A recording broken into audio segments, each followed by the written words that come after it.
We often talk about self-compassion as a tool to help people maintain the journey that they're on, to make it a sustainable one.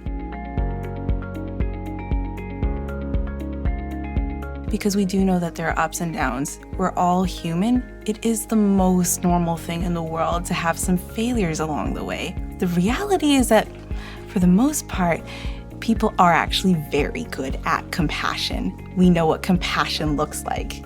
We practice it to our friends all the time. Where it gets difficult is turning it toward ourselves. View yourself as though you're a friend that you love and you care about. Now, what would you say to yourself if you were that friend? What were the words that you would use? What would you say when you failed? What would you say when that good friend has had a successful day? Can you say that to yourself?